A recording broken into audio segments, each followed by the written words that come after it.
Yeah, no, thank you for being here. I really don't want to steal any thunder, so if you're cool, let's just jump into it. Good. All right. So I always like asking, and I know yours is a more unique situation.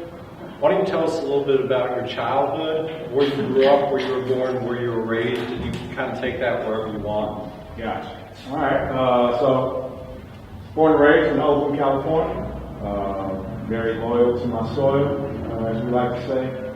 I spent the first 24 years of my life in Oakland, in West Oakland in particular for the most part. Bounced around several different housing projects in Oakland and Acorn housing projects. So somewhat, hard traveling, growing up. Unfortunately, my mother developed a drug addiction, and so that made life a little bit tough.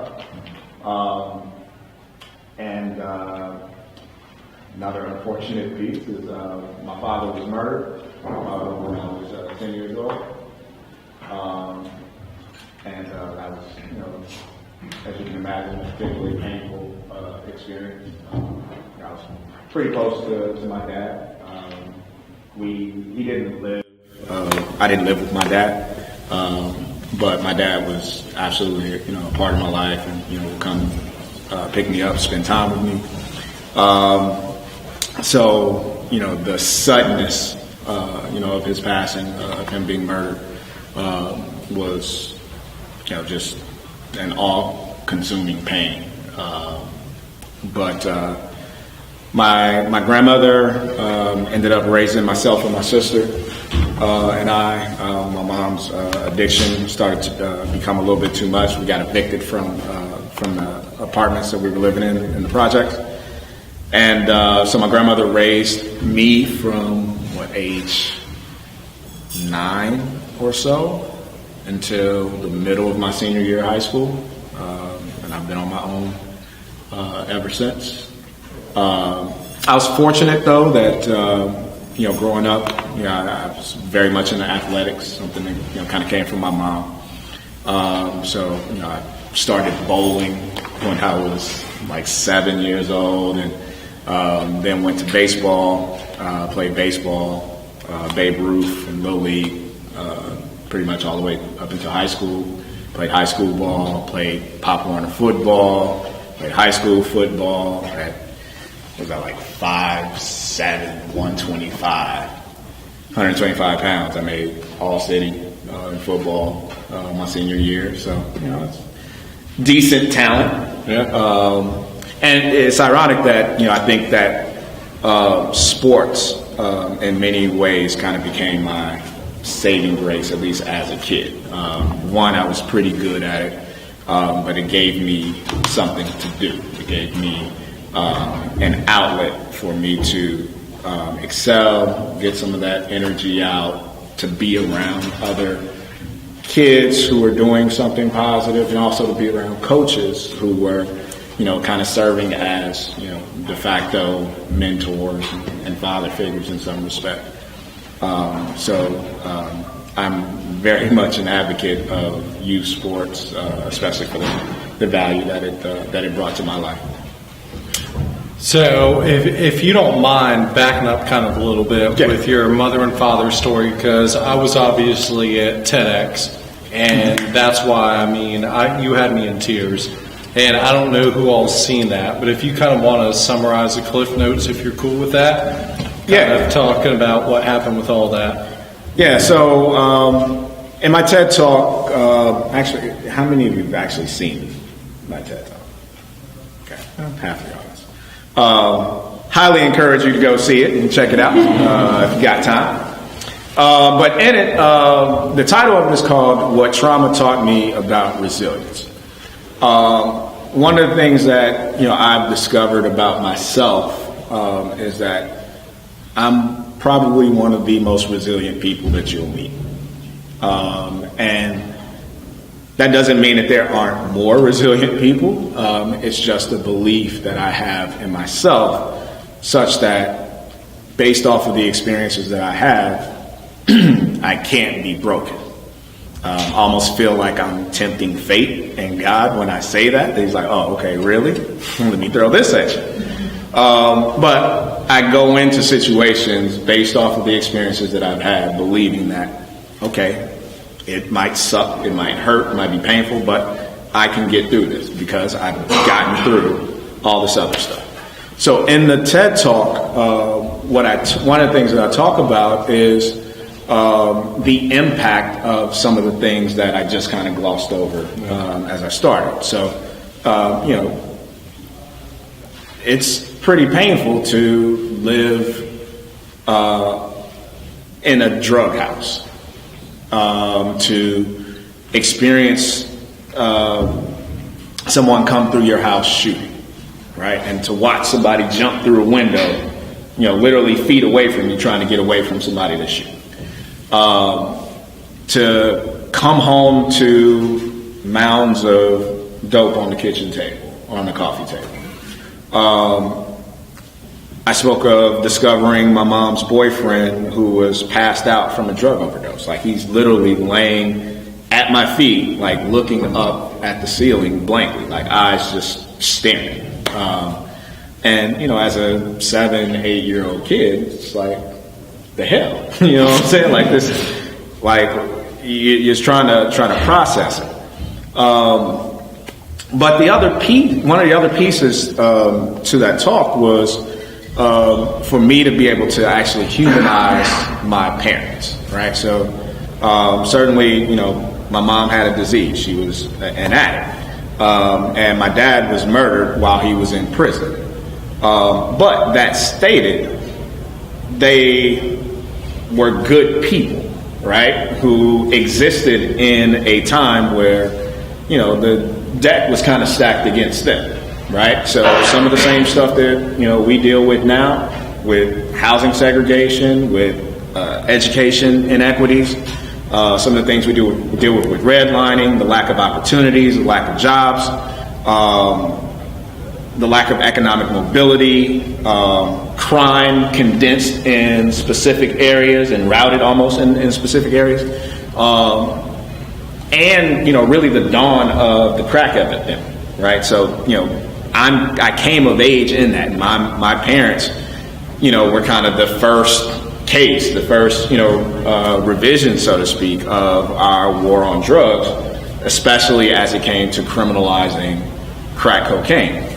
And so for me, even though I speak of the things that I experienced with respect to my parents, I also felt it critically important that I made sure that the audience recognized that there was a context that they operated in. They weren't just terrible people. They weren't just bad parents. Like, no, they actually, dealt in a system that truly exploited the absolute worst of themselves. And that was unfortunate, and that they weren't able to get the resources that they needed to help them thrive. One of the things that's actually somewhat, honestly, just infuriating to me now is the level of compassion that I see in pieces about the opioid addiction, right? Not that they don't deserve it, right? Anyone who's dealing with addiction deserves to be treated with care and the proper level of resources, commensurate for the problem that they have. But it's not lost on me how little humanity was afforded to crack victims and to the war on drug victims, and who were black and brown bodies, that isn't afforded to opioid abusers and folks in West Virginia and et cetera. And we're talking about the 80s right here now, right? Yeah. So I'm an 80s kid. So it was really like the advent of the crack epidemic, and so living through those experiences and not having your mother there. I mean, just we all have mothers, and I'm venturing that you guys have very, very strong, compassionate feelings towards your mothers, right? These are the women who gave birth to you, that many of you, probably talk to today, or gives you advice on stuff, or helps brighten your day, or whatever. Well, unfortunately, that wasn't the relationship that I had. And so, you're navigating, there's so many things that are going on as you're trying to grow up, and, your hormones are raging, your, self-identity is still trying to come into view. And it was just very, very difficult to do that without the love and nurturing, that would come from not only your mom, but from your dad as well.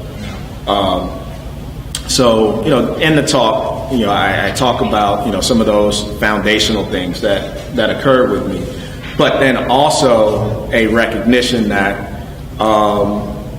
despite all of those things, I'm still here. You know what I'm saying? Like, I'm thriving. At this stage, I'll be 42 in August. I had a, 17, 18-year corporate career. Got 2 business degrees, couple properties. I'm not rich, but I'm the furthest from broke that I've ever been. And that, if I can go through all of that stuff, and still be, here as, an entrepreneur, a graduate, a professional, then, there's no reason that any of us can't overcome the things that we may face. That I agree. So everything happens with your mother, your father, you move in with your grandmother. Mm-hmm. What gives you kind of the motivation to move on, and what was, I guess, middle school, late middle school to high school on to college? What did that kind of look like to you? It was somewhat tough because, even though I'm living with my grandmother, my mother is still around. So after I moved in with my grandmother, I never lived with my mother, like where she had custody of me. But, she would occasionally stay with my grandmother and us. And so me, my sister, and my grandmother, we're staying in a 1-bedroom duplex, first of all. My sister sleeps with my grandmother. I didn't even sleep on the couch. Like, I slept on the floor. I made a pallet on the floor for the 7-8 years or so that I lived with my grandmother. So, it wasn't easy. It's like, and it's like little simple things, like, your friends will talk about, something in my room. It's like, well, shit, what's my room? I don't have a room, right? It's like you don't invite friends over because you don't have a place for you guys to kick it and hang out. It's also dealing, during that time, you're also dealing with, the embarrassment, so to speak, of having a mother who's an addict, right? She's not coming to parent-teacher meetings or, being an active parental presence. And so, you're trying to process that embarrassment, that you feel, and work through it in as, productive a manner as possible. I think maybe in some respects that's how I became not so much a class clown, but like I developed more personality as a defense mechanism, I think. So, all throughout school, actually even as a younger kid, like I was always a, semi-popular, quasi-cool kid. Like I just had a good personality that folks, gravitated towards, and crack a joke or two or what have you. And then being an athlete, that certainly helped it as well. So, I think for me, I started trying to, fit in and excel in some respects. I think one of the other things that I had going for me is I was always generally a smart kid. School didn't necessarily come hard to me, at least not as a younger type. I was a nerd, like, to start. Like, I was the kid who in, 4th grade over summer break I'm doing math textbooks. Like I'm literally looking through the next grade's text and just doing problems during the summer. That was fun. Yeah. Like I like math. And so I was a generally smart kid, but I don't think I didn't have the parental structure to make me stay disciplined. And so because things came easy to me and I didn't have somebody who was necessarily pushing me, I started to just kind of, slack off and spend more time in trying to navigate socially as opposed to academically. But during that time, those middle school into high school years, it's like you're just observing. You're picking up so many different inputs from the neighborhood, from your friends, from my parental structure, my grandmother, my mom, my uncle. My sophomore year of high school, I got shipped to San Jose to stay with my uncle, my mom's brother. And that was an interesting experience because growing up in Oakland, I lived in segregated neighborhoods. I went to all black schools for the most part.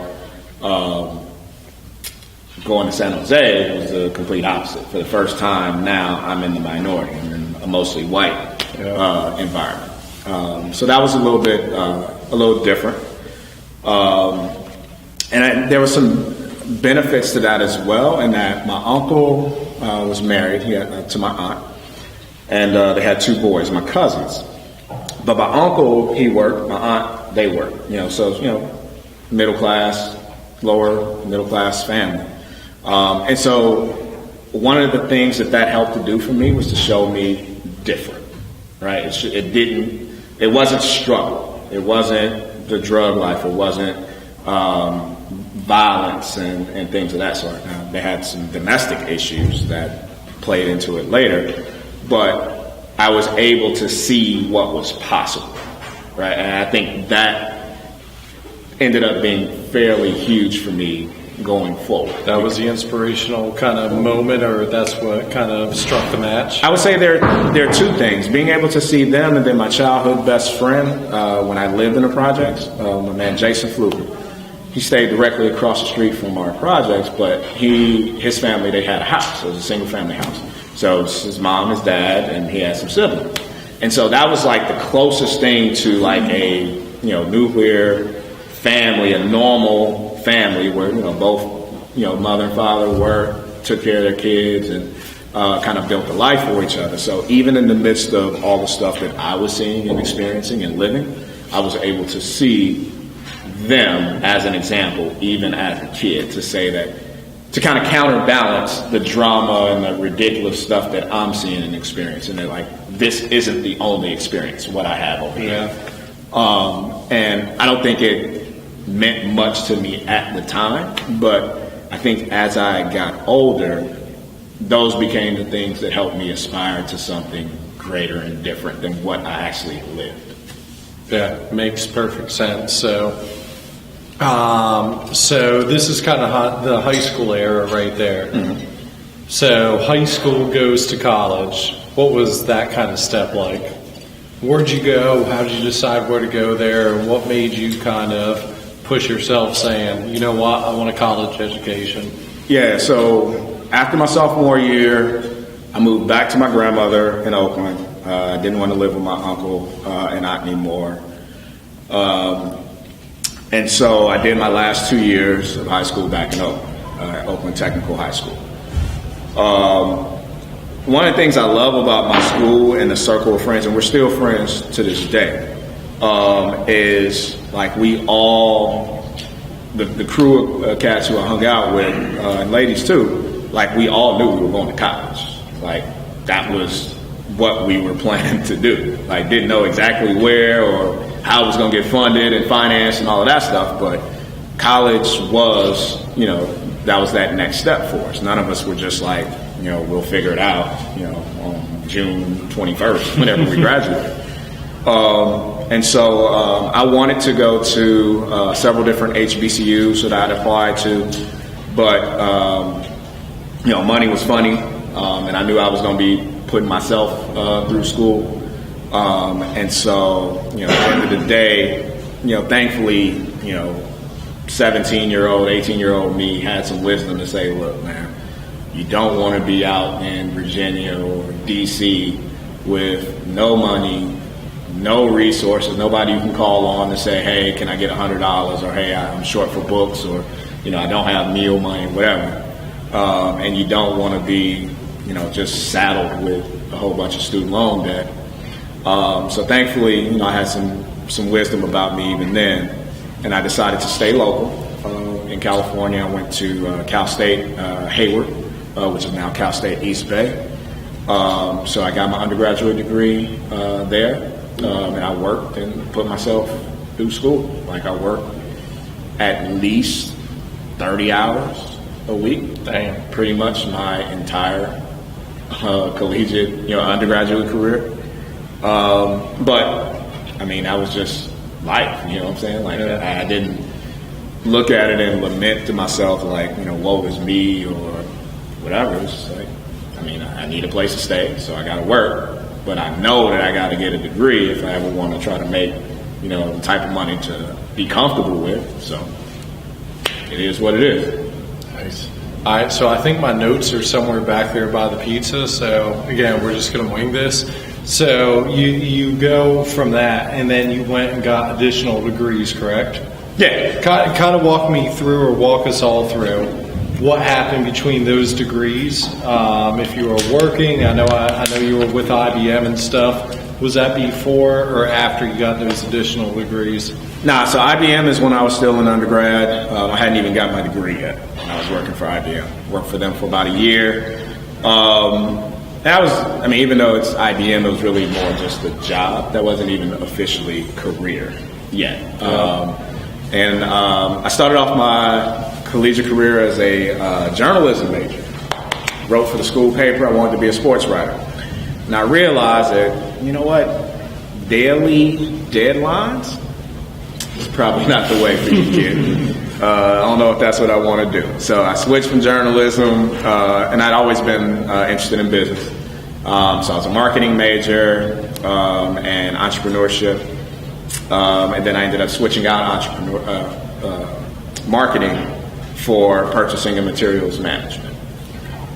So I wanted to be a buyer and deal in logistics. And so that's when that's probably a junior in college. That's what I said, that's what I'm going to do. I'm going to be a supply chain and logistics professional. So that's when I started taking jobs in that field. Got my first job with a company called Cellnet Data Systems as a buyer planner. I got that maybe a few months before I graduated. And then after I graduated, I worked there for maybe a year and a half, 2 years. Intel Corporation came calling. And Intel, so I'd applied for a job in Santa Clara. Santa Clara is about 45 minutes south of Boca. They offered me a job in Hillsboro, Oregon. Anybody know where Hillsboro is? By any chance? Okay, a couple people. So I knew where Oregon was just because I'm from California, and I know that Oregon is directly above California. But Oregon wasn't on the top 100 places that I wanted to live. But, Intel, I'm 24 at the time. They made me a nice job offer, threw some stock options at me. It's like, all right, fine. I can go to Oregon. And if I don't like it, I can always move back after a year, 2 years or so. Ended up staying in Oregon for 12 years, almost 12 years. And I actually was one of the best decisions that I ever made in my life. Like, it's one of those life inflection points. Actually going to Oregon and moving here, two really big life inflection points for me. But Oregon was fantastic on so many levels for me. It got me out of the culture that I was raised in, right? And got me into something that was completely new and different and actually better for me. There were things that I can pull from being around people who, were about their career, who were about their financial legacy. It set me up on a financial path that I had never considered before, that I had never given any credence to, and made me think about what's really important to me. The other really important thing that came from Oregon was I couldn't have been there maybe 6 months, 9 months or so. And it was kind of lonely at times. And during one of those lonely times, I don't know how I ended up thinking about it, but I was thinking about my mom and our relationship. Because at that point, it was somewhat acrimonious. And it was acrimonious more because it was just so hurtful for me to see my mom in the position that she was in. Because at this point, addiction has been, kind of ravaging her for years and years, it sounds like. Yeah. And so there was always this inner pain that, you love this woman, to pieces because it's your mom, but it's also hurtful for you to see her the way that she is. And mourning for myself not having the relationship that I always wanted, right? So, when I was deliberating on taking the job with Intel, I didn't reach out to my mom and say, hey, what do you think about this? Or what advice do you have or any guidance? Or, it's just what do I feel is best? I talked to some friends and what have you, and then I made a decision. But it wasn't with that, maternal, wisdom or guidance. And so, I always wanted that. And so I guess I kind of mourned for myself and what I couldn't have. And so I had this inner conflict always with my mom. And it made it very difficult for us to have, a true relationship. So anyway, I was thinking about, those feelings that I had. And I just kind of had this epiphany around, all right, well, what was her experience like? Right? And so this empathy just kind of washed over me as I started to think, all right, so what were the things that she might have experienced that helped her to get down this path that she's on? And so where I previously had, a lot of, anger and resentment and negative feelings, it actually turned to compassion and, love, damn, I'm sorry that she had to go through those things. And I don't know if that understanding and that empathy would have necessarily came if I hadn't kind of removed myself from the environment that I was in. So was it just like a light switch one night? Yeah, I mean, it really was. Because, before it was, like I said, there's so much anger and so much resentment and venom to a certain extent. But, like I said, finally being able to think, all right, well, I know what my experience was like living with my grandmother, her mom. What was her experience like? You know what I'm saying? And I'm a man, right? This is a woman. And so, it just helped me see things in a completely different perspective and in a way that helped me to, again, just be more empathetic to her plight and maybe less selfish in some respects. And so I was able to at least try to love her better. I still had all the, the feelings and the stuff that I carried, but it definitely helped me a great deal in being able to respond to her in a better way, in a more productive way, in a more holistic and natural way. Nice. So, Oregon was fantastic for me. My company paid for my degree. As I started learning about, my own finances, I became much more interested in personal and financial literacy and financial advising. Intel had a program where they would pay for advanced degrees, master's degrees. In your mid-20s at this point? Yeah, I was 27, I think, when I started. 25 when I started, 27 when I graduated. And so it was like a free degree. Sure, I'll take it. I don't know exactly what I'm going to do with it. Well, I know I'm not going to do corporate finance. So I got a Master's of Science in Financial Analysis.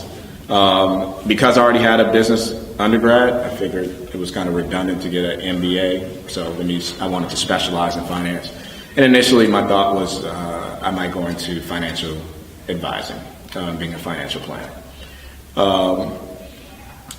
And ultimately, I decided that that's not my angle, just because I didn't want to work for a large firm dealing with high net worth clients. Yeah. That wasn't my passion. My passion wasn't taking people's money and you've already got 100 million. How can I grow this into 150 million? I didn't particularly care about that. I cared more about people who came from what I came from, right? And how do you get from where I was to where I'm at now, right? Or even surpass it. So got a degree in financial analysis. I'm still a huge advocate for financial literacy. It's a lot of what I do in my teaching, in my business now, or part of what I do in my teaching. And then right around the time that I finished my master's degree, corporately, like I said, I had zero interest in corporate finance. Like I'd just as soon die than do corporate finance. It's just not my interest at all. But around that time, I did discover something else within the corporate realm that I was passionate about, which was recruiting.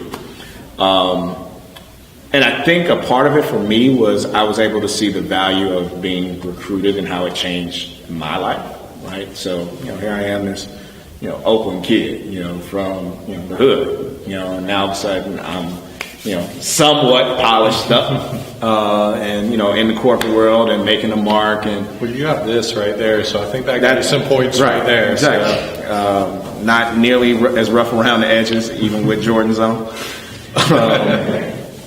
So, for me, it was around being able to help people get their career started, right? Being able to, it's a pretty important decision. So completely reoriented my career from supply chain and logistics, which I've been doing for about 7 years, to now going into talent management, diversity, got a diversity certification from Cornell University, and leading so that's college your recruiting. third. Yes. Well, it's not a degree, but it was a 1-year certification program. Beats the hell out of what I did, so I'll call it a third. All right, I'll take it. So I started building my career out there, out in that direction around college recruiting. Got recruited to come here to Charlotte. So this is kind of like the second life inflection point. And what time frame was that? This was 2011. Okay. 2011. So I'm coming up on 6 here. years here in Charlotte.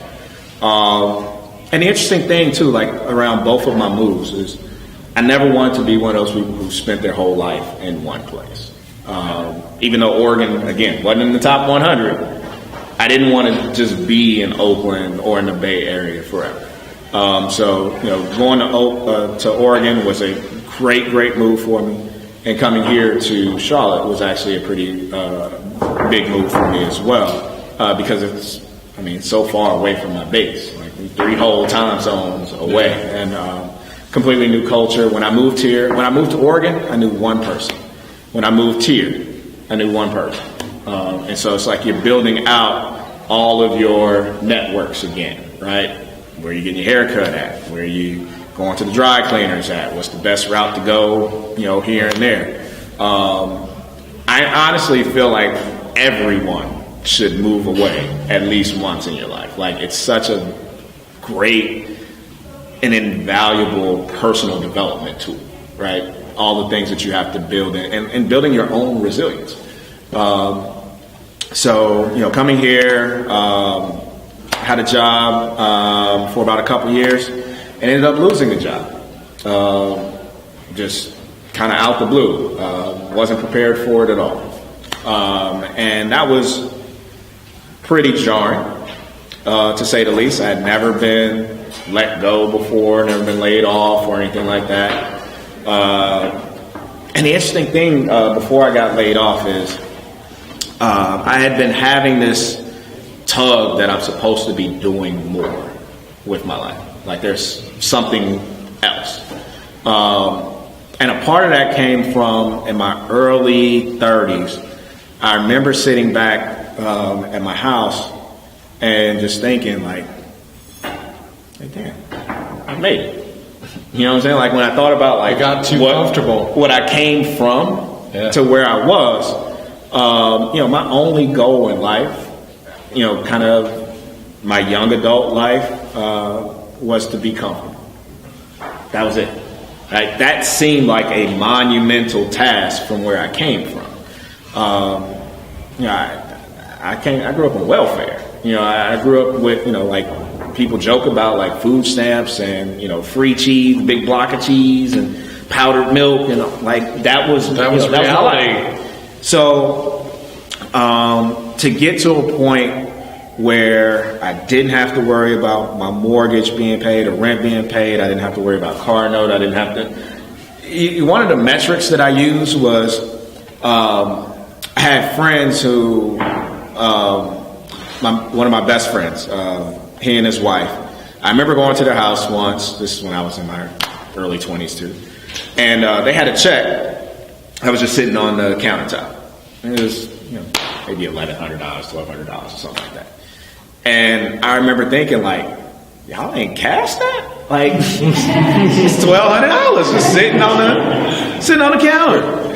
And so, I remember like, I want to get to the point where I got a check that's just sitting on the counter and it's like, I'll cash it when I get to it. Yeah. You know what I'm saying? Like, I'm just not that pressed for it. Like, I'm comfortable, right? So comfortability became a huge part of my motivation and some of the actions that I took career-wise, financially, etc. So like I said, I get to my mid-30s and I'm like, damn, like, I think I've accomplished that goal. Like, because truly, I just want it to be comfortable. Like, I can't express to you enough how much of a motivating factor that was for me and how much I thought that it wasn't necessarily attainable. You know what I'm saying? Or I didn't think that it was an easy thing to get to. And so, again, I've been having this pull, like, I'm making six figures and I'm doing all right, this is cool, but there's probably more. something else that I'm supposed to be doing. I don't know what it is. So I lose my job. When I lose my job, after you go through your stages of grief and everything, it's like, you know what? Maybe like, there's a message that I have that, I can put out to the world. So, maybe I'll look into, being a speaker, right? So I've done speeches my whole life. I can't tell you how many times I was the I Have a Dream speech kid for MLK Day. Like, I've given that speech.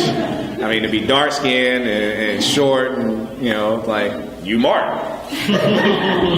So, and I grew up doing performing arts. I was, a little bit of a triple threat. I used to sing, dance, and act.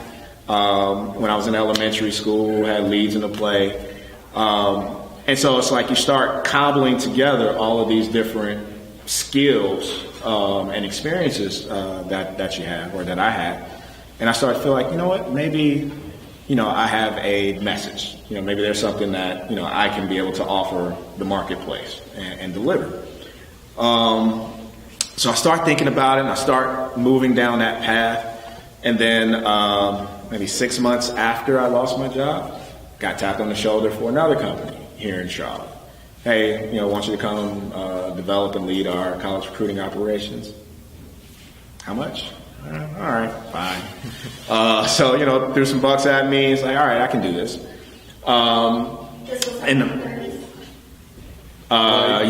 Yes, late 30s by this point. 5 years ago or so, right? Yeah. Well, that was 2013, excuse me. Okay. 2013. So 3 years ago. 4 years ago, excuse me. So the plan was, all right, you can, go do your corporate thing, get your corporate hustle on, but, you're going to be building out this dual track of, what's your, speaking, training, brand, etc. And so, get to the new company.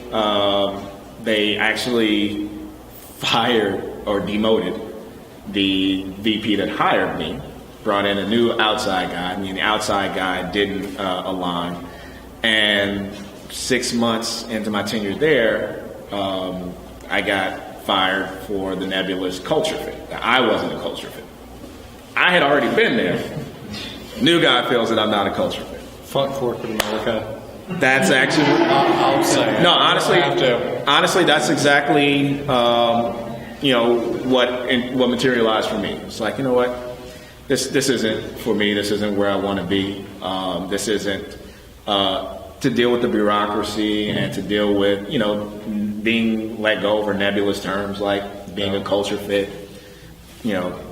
I don't need this. Like, I feel like I have, one, a base of assets to invest in myself. Two, I have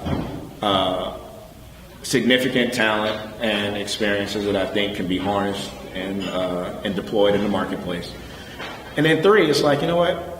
Give it a shot. And if it doesn't work, you got 2 degrees. You can find a job. You're employed. You know what I'm saying? So I give you credit for 3, so I appreciate it.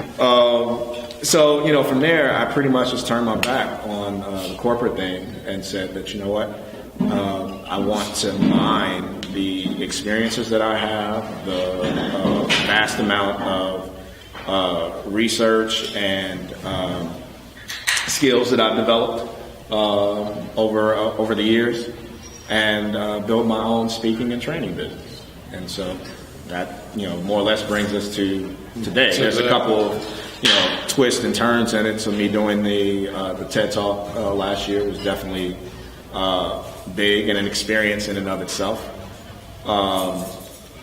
But, I've determined that, me being entrepreneurial, me being able to invest in myself, and find what the market needs and being able to deliver that solution is what I want to do.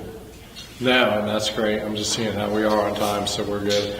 So I would say, I guess, give a few minutes about what your company is doing now, and if you don't mind. Certainly. So, company is the Audacity Firm. And so, a lot of people, will remark, the Audacity, I like that. It actually comes from my 4th and 5th grade teacher. Whenever she got fed up with us and something that we were doing, like she would say, the audacity of you to blah, blah, blah, blah, blah, right? To talk back, to, not do your assignment or whatever. And it's something that always just stuck with me, just like the richness of audacity. And so, as I was, starting to put the pieces together of what I wanted to do with my company, the Audacity Firm, really was like the only choice. Like, I didn't sit there and think of, this or this or this.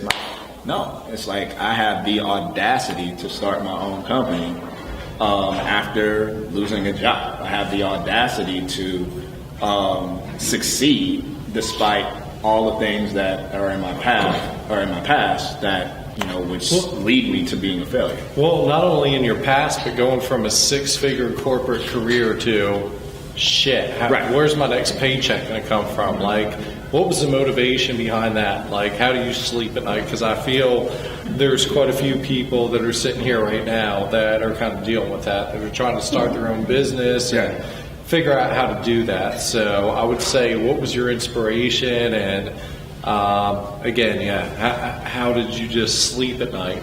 So there's several layers to that. Growing up in what I grew up in, I grew up around a lot of hustlers. Folks who, they weren't necessarily doing illegal stuff, but they hustled. They made it happen. And so I've always looked at my corporate career as a hustle, right? This is just what I'm doing right now. This is just what I'm doing to, make ends meet right now. I was never under the illusion that this was forever, right? I didn't think it was going to happen to me the way that it happened, but I never felt like, hey, it's always going to be this good. So thankfully, I live relatively frugally, right? So I mean, I have some expenses, but like I haven't had a car note since 2001, maybe, right? I mean, just think about that alone, right? If you're saving $400 a month in car note for times 12, 16 times years, 16, right? That's a huge chunk of change that you're not allocating to somewhere else. I have, not that I'm like a hermit and I don't do anything, but again, I live relatively. I live within my means. I live below my means, even when I was making good money. So the beautiful thing, and I when I'm teaching resilience, one of the things that I talk about is preparation, how important preparation is in resilience. I had no idea that I was going to just all of a sudden have my income cut off just like that, but I was prepared for it, right? Such that, I wasn't overextended so that when I lost the job, now I need to go and scurry to find a job just to finance the stuff that I've already bought, right? Doing so removes options. Right? Now I don't have the option to start and invest in my own company because, damn it, I got to go get a job to finance all the stuff that I've already over leveraged. Yep. So the fact that, I had, managed my money, pretty decently, it afforded me the option to go and invest in myself and to try to start my own enterprise. So that's one part of it. The other piece of it is, going back to that whole hustle mentality, I feel like that's what I come from, but I feel like I've also been what I like to call kind of a domesticated lion, right? So domesticated lion, lion in the zoo, they don't have to go out in the wild and kill anything, right? They just have handlers who are going to come and bring them fresh meat every day. And that's what I kind of feel like my corporate hustle was. Every 2 weeks, I was getting a paycheck. They were bringing it to me. And so there was a bit of a reorientation, and it's actually still going in some respects, that, it's like, look, you got that hustle in you. You know what it's about. You know how to go out and, make things happen. That's what you come from. So now you have to kind of tap into that innate spirit, I guess, that you previously had. Because, if you don't go out and find that business, if you don't go out and solicit or push until you are being pulled, then you're going to start, right? Yeah. And so it really is, for me at least, like kind of a, re-infusion into my DNA of like, look, you got to change that mindset. Like, it's not just sitting back and waiting for something good to happen. You got to go out and make something happen. So where do you think that line is as far as making something happen and still having your corporate job? When's that time to pull the trigger from corporate America and say, you know what?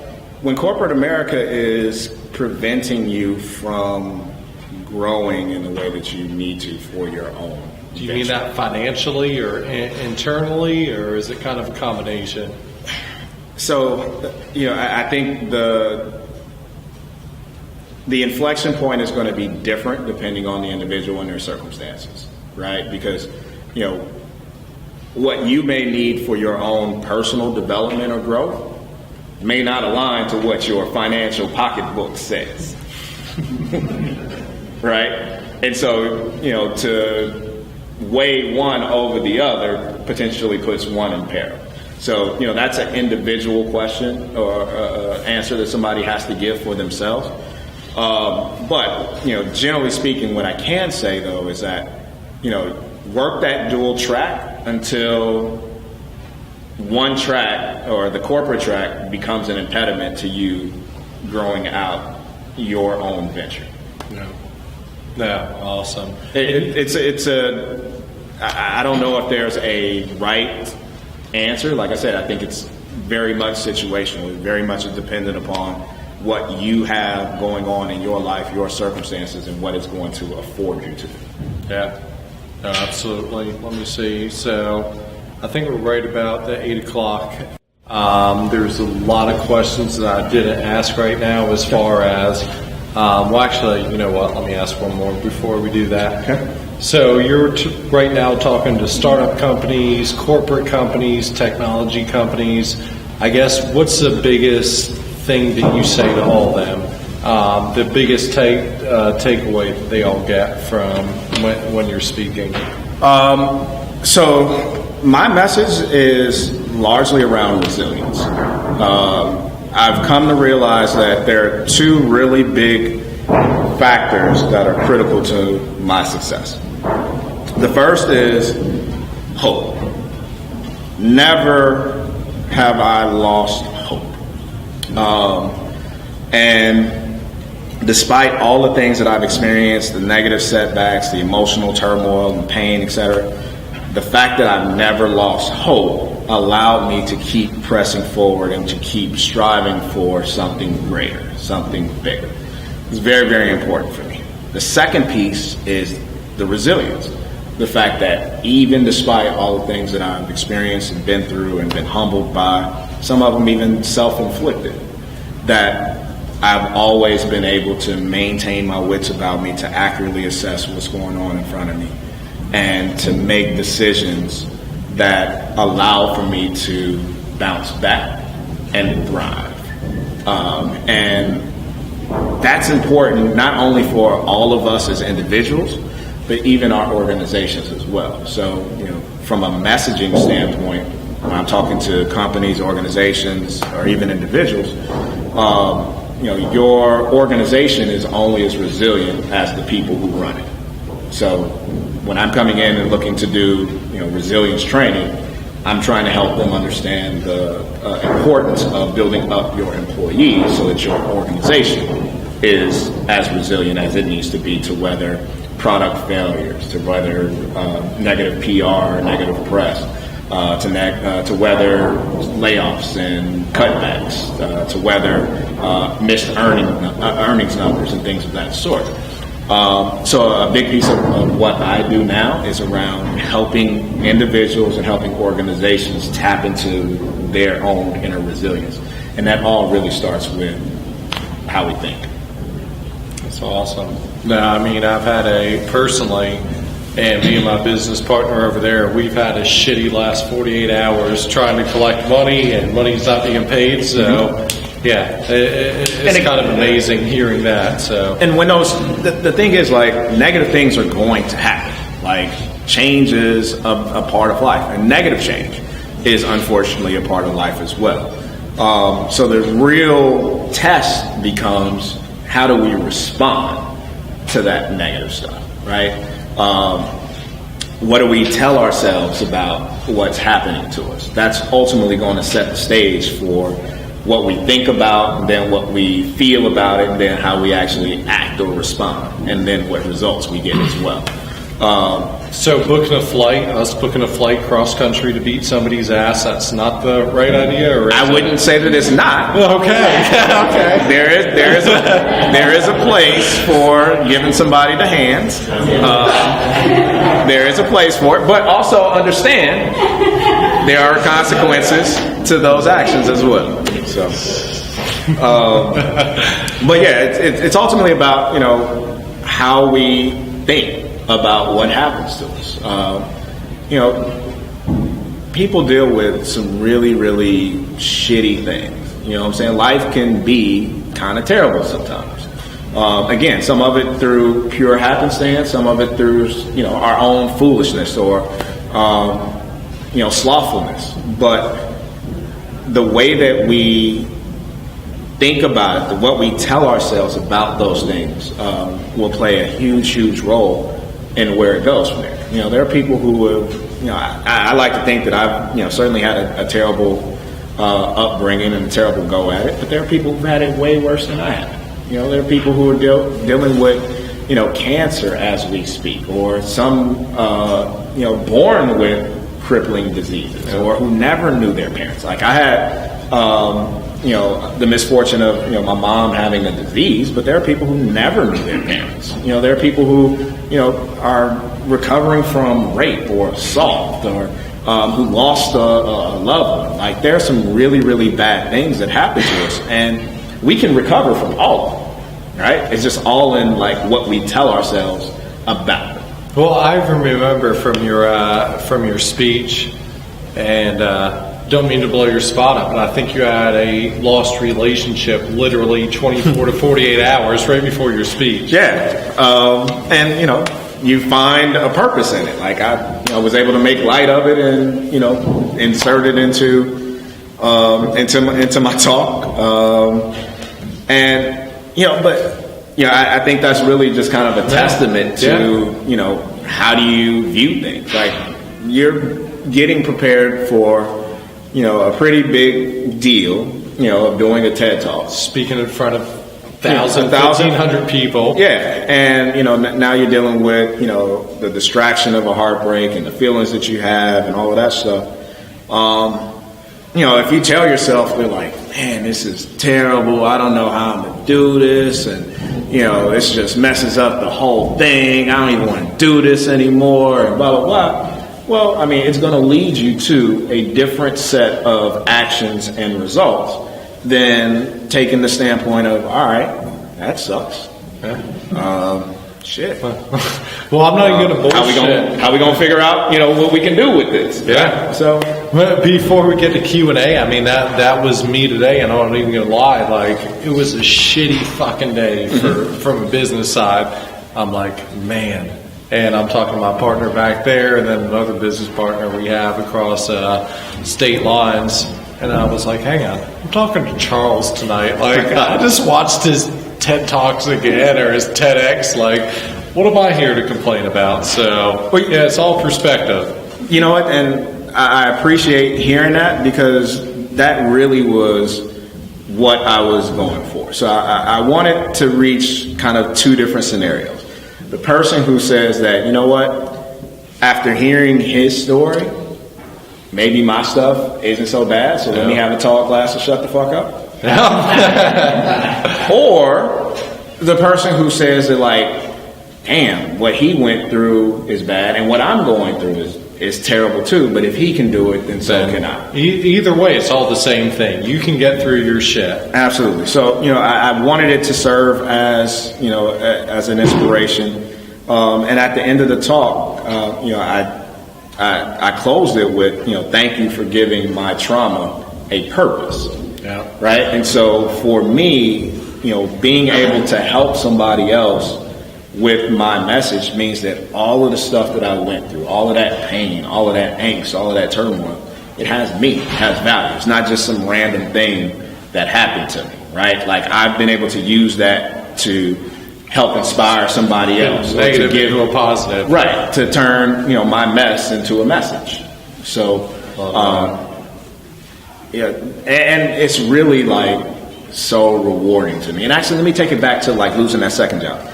I decided, screw corporate, I'm done with that, or whatever. But I also almost felt like, because I had started walking down this path of, building my business and speaking, etc., and I'd said that I was going to keep building dual paths, but I kind of didn't. Actually, not kind of, I didn't. I almost feel as if God had just, like, closed the door on that corporate thing. It's like, you know what? I got something else for you to do over here. Like, there's a work that, I have for you. I'm a spiritual person. And it's like, you can keep trying to do a job. You can keep trying to do your career, but you're just going to keep bumping your head. You're going to keep, running into some closed door. So if it's not this, it'll be something else, or it'll be something else. Just go and do, what I kind of placed on your heart and what you already know you want to do, but you're kind of afraid of doing. Just go do it. Like, and not only will it be more rewarding for you, like, personally, but financially as well. I don't think financially. I think at the end of the day, it feels good helping out all these other people. Absolutely. Like, when you're sitting there behind a desk coding or doing whatever, who smiles at the end of the day? Like, oh, wow, that Charles Hunt right there, he coded this shit out of that for me. Like, nobody feels that. Yeah. So, a part of it is that I don't know if it's arrogant or confident enough to believe that there's somebody or somebodies that I'm supposed to touch. right? I don't know who they are. I may not even ever meet them, right? They may just read, the book that I'm working on. They may just see my talk. What's the book? What Trauma Taught Me About Resilience. Is it out? No, I'm working. Okay, so when's it coming out? Hopefully by my birthday. That's my goal, August 11th. Nice. So, writing sucks. It's not a day. You know about that. Writing sucks sometimes. But, whether it's from, watching videos of things that I've done or a training course that they've sat in on or a book that they've read of mine, it's something that I was supposed to give to somebody. Well, you've already done it from the TED Talks. I mean, out of the 1,000 people, again, I didn't watch, and again, I'm not trying to kiss ass. I know that we're going to get to Q&A, but you can ask my wife right there. When I got back that night, she was like, "How was it?" I was like, "There's only one thing I want you to see," and this was it. So I appreciate that. I'm really, really humbled by those words, and just the reception that I get from people who have witnessed it. To be able to take something that was so personal, and it's truly just authentic. Like, I didn't go up there trying to do what I thought was going to be palatable or whatever. So look, that was me. And to have it so well received and to be able to help and inspire others, like it's ridiculously humbling. And there's a whole story about how that talk came to be. So I'm humbled. that's part two. No, for real. Before we get to Q&A, seriously, just Google TEDx Charles Hunt, and he said about 1/10 of what went down and what you did on that speech. So that's amazing. Let's open it up for any questions. First off, story's amazing. Thank you. You obviously, as you said, you really covered that against you. One of the motivating factors was just to be comfortable. How has over the years your definition of comfortable changed? And, now that you did that book, I always check, hey, being an entrepreneur, you always want more. So obviously, what I would imagine your definition of comfort has changed now is to other people right above and all, what you did. Yeah. So I've definitely developed a newfound appreciation for seeing the world. I've never been one who felt like they wanted to be rich per se. I've never been necessarily driven by excess. But to have the lifestyle that I want, that is absolutely like top of my list right now. And a part of that is being able to travel, and being a entrepreneur allows me that flexibility, right? And especially being a speaker and trainer, like I can create my own hours for the most part, when I want to work and when not. And the other beautiful thing is I can work anywhere, right? So even if I'm on vacation, if I got a laptop, I can write, I can develop content, I can develop programming, etc. So for me, like that quality of life has become kind of my new rich, or comfortability, so to speak, right? Being able to craft the life that I want. Just in the past couple of years, I've gone to Brussels, Amsterdam, Frankfurt, Bali, Indonesia, Hong Kong, Rome, Athens, Mykonos, Crete, Santorini, Barbados, yeah. So it's experiences. Yeah. So, but it's seen the world. Many times. How you doing, Ken? So, being able to, live life, kind of on my terms and create the life that I want, that I never would have been able to do within the corporate confines, right? And that's no diss to corporate or anyone who's working a corporate job, right? It's a great hustle. But at the same time, for where I am right now, I really like what I'm creating for myself, what I've been able to create. Nice. Yeah. And so, in your darkest hour when you were a kid, and what was was there a mentor, or what was your inspiration? Was it your own inner voice, or what did you, was there a role model that you looked to help you control those thoughts and lead you in the right direction and keep you inspired? Yeah, so, the interesting thing is I never really had a mentor per se, right? So I'm working with a client now. I'm giving a keynote for Big Brothers Big Sisters for their big breakfast coming up later this month. And so in talking with them, that was one of the questions they asked me. It's like, I never really had, one person who was kind of like my mentor, or probably not the type of people that you would want to look up to, put it that way. But, I think what happened was different people kind of filled that role. Like, so those coaches that I had, kind of became, even though we didn't spend a whole lot of one-on-one time, they became kind of the people who I, looked up to. My uncle, like I said, being able to see some level of success that was different from, what I had been experiencing. I think the majority of it, though, was just my own belief that, like, this isn't all that life has to offer. Like, there's more out there. I don't know how I'm going to get it. I don't know how I'm going to make it happen, but I wasn't put here just to live like this. You know what I'm saying? And, it sucks to have gone through all the stuff that I did, but one of the good things of experiencing the stuff that I experienced was that I saw the bad side to the hustle, right? To the negativity, to the, to lose my dad, in jail has a way of making you never want to go to jail, right? To go and visit my mom in jail, it's a way of making you never want to go to jail. To see, task force and, police kicking in doors, right? There's a fear and just that experience that made me say, like, yeah, there's some great trappings that come with it, but I don't know if I want to pay that price.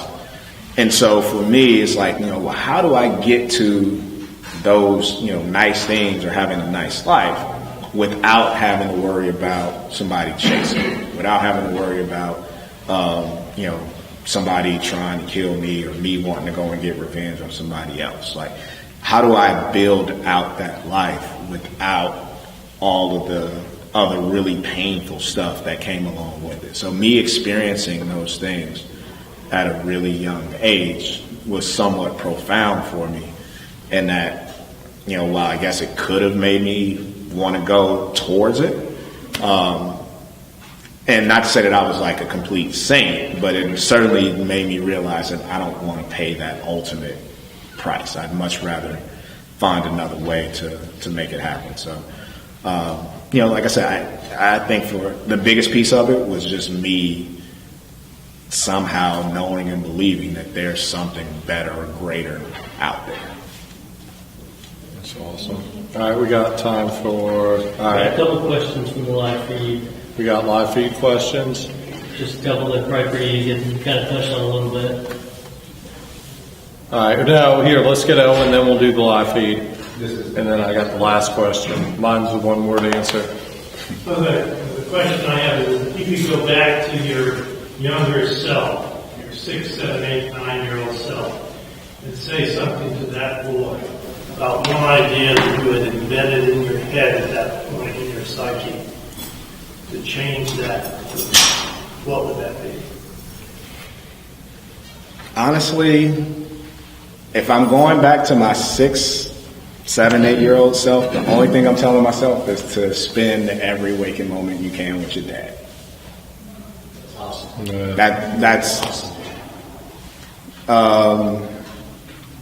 one of the difficult things for me growing up was the regret of not spending more time, with my dad. Because there were times where, like, my best friend stayed directly across the street, so we were thick as thieves. We always doing whatever.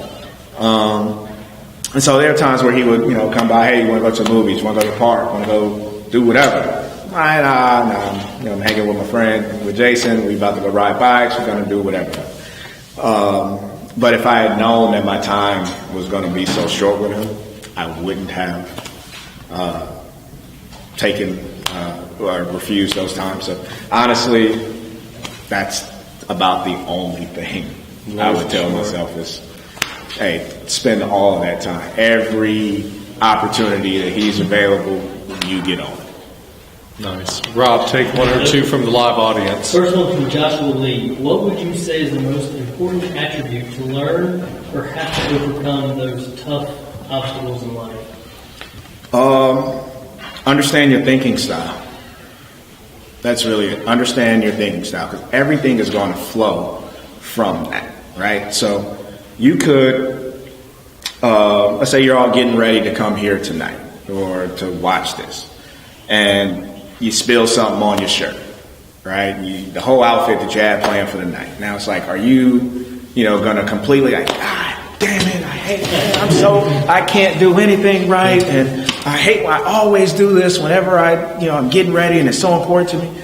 Or is it just like, God damn it, all right, take this off and go find another shirt, what have you, right? But those reactions and those subtle messages that we give ourselves are very, very important. So, it really comes down to what is it that you tell yourself when you're in the thick of something, right? And being able to calm yourself, steady yourself, and give yourself the appropriate message. Sometimes it's okay to panic, right? It's not to say that you can't lose it or, kind of go off the rails, but it's being able to accurately assess what's happening to you, and then to respond accordingly. To me, that's one of the most important factors when you're dealing with some challenge. And our second one was, and I think you may have touched on this a little bit, but Kevin Weaver wants to know, what is your goal? Money, lead, and drive people, dealing with the grind? What's your overall goal? My overall goal is to build my practice such that I am able to accomplish the financial objectives and the personal objectives that I have. And the personal objectives are simply just to help as many people as I can be as resilient as they can be, right? To help people live, do, and be better. That's it. I want to be able to help people live, do, and be better and have the quality of life, to do the things that I want to do, to travel, to see the world, to spend the time with my family, to help my family, to have experiences and to leave a mark.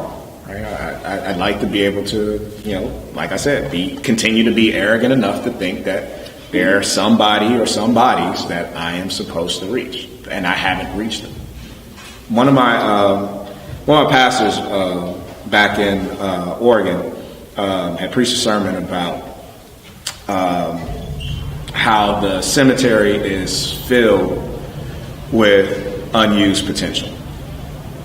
People who died and didn't do what they were put here to do.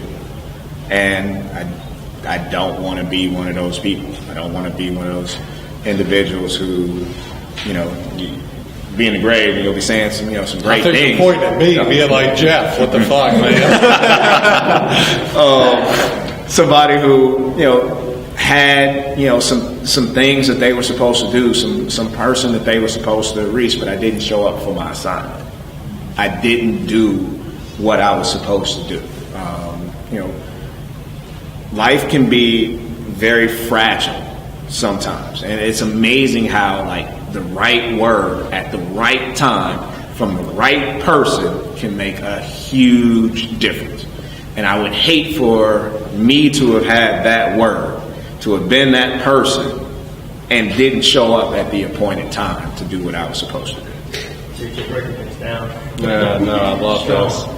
All right, last question, the most important, I think, of the entire night. Yeah. We've talked about the Oakland Raiders going to We've talked about them going to Las Vegas. I think we both agree, fuck the Raiders. Yeah. Are you going to be a Panthers fan?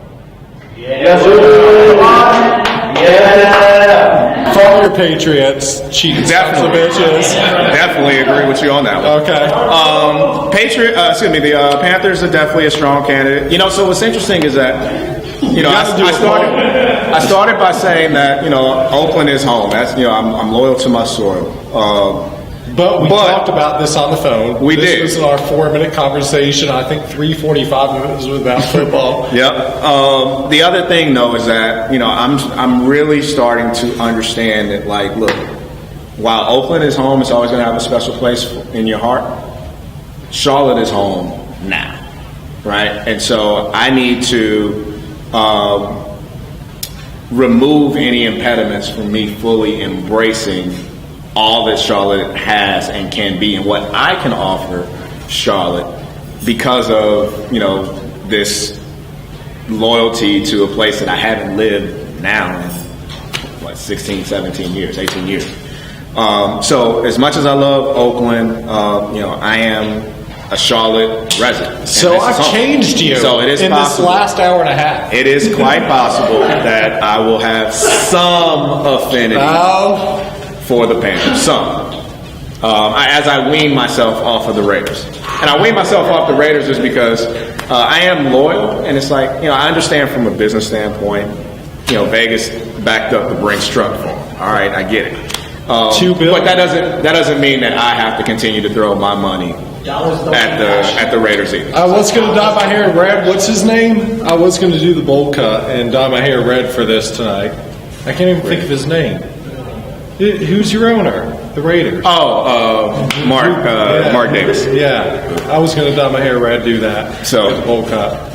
Sure. I pulled for the Panthers in the Super Bowl, if that counts for anything. Well, you fucked us up with that.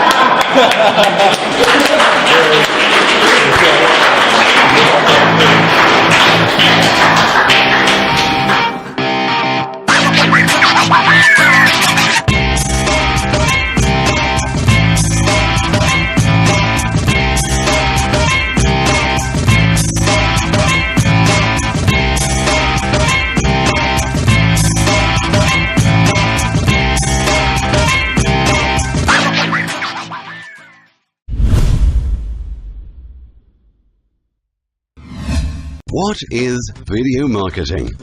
Video marketing is the act of using web video to promote your business. These videos can be daily vlogs, web commercials, or any other type of video you put on the internet that promotes your business. Why is video marketing a great tool for business owners?